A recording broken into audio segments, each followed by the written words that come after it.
కృష్ణా జిల్లా మచిలీపట్నంలో ఎండియు ఆపరేటర్లు నిరసన చేపట్టారు. ఎండియు ఆపరేటర్లను కొనసాగించాలని కోరుతూ కలెక్టరేట్ ముందు ఆందోళన చేశారు. జిల్లా వ్యాప్తంగా 326 మంది ఆపరేటర్లు ఉండగా వారి అగ్రిమెంట్ 2027 వరకు ఉన్నట్లు తెలిపారు.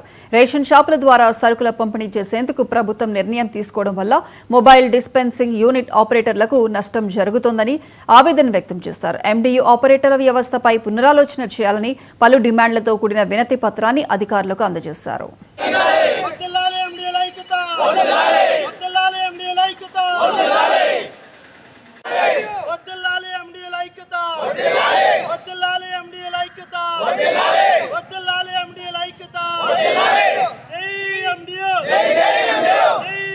దళితులు తీసేస్తాను ఎలాంటి ప్రచారం చేయకుండా ఓట్లేసి గెలిపించిన తర్వాత ఇప్పుడు ఎలా తీసేస్తారు సార్? మీరు ఎన్నికల నియమాలు ఏమన్నా పెట్టారా?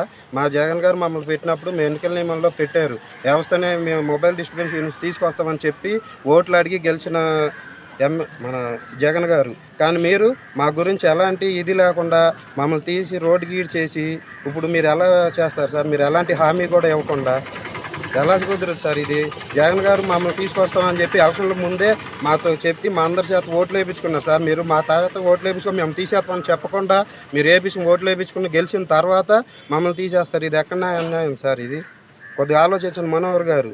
మీరు మొన్న వాలంటీర్లు అడిగితే ఏమన్నారు? దానికి పవన్ కళ్యాణ్ గారు మీ దగ్గర ఎలాంటి జీవోలు లేవు, మీ గురించి ఎలాంటి ఇది లేదన్నారు మీకు ఉపాధి కల్పించడానికి. మరి మా గురించి జీవోలు ఉన్నాయి, ఉపాధి కల్పించడానికి అగ్రిమెంట్లు ఉన్నాయి, అన్నీ ఉన్నా కూడా మా కడుపు కొట్టారు పవన్ కళ్యాణ్ గారు. మీరు కూడా ఒకసారి ఏనండి సార్.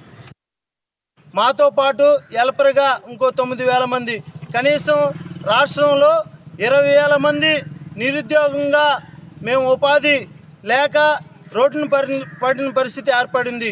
ఈ ఎండి వ్యవస్థను ఇంటింటికి నిత్యావసర సరుకులు పంపిణీ చేసే ఈ ఆపరేటర్ల వ్యవస్థను వెంటనే ప్రభుత్వం కొనసాగించాలని మా ఆంధ్రప్రదేశ్లో ఉన్న ఎండి ఆపరేటర్లు అందరం కూడా ఈరోజు ప్రతి కలెక్టర్ ఆఫీసులో కూడా మెమరీ ఇచ్చి మాకున్న సమస్యలు, మాకున్న బాధల్ని ప్రభుత్వానికి వ్యక్తపరుచుకుంటున్నాం.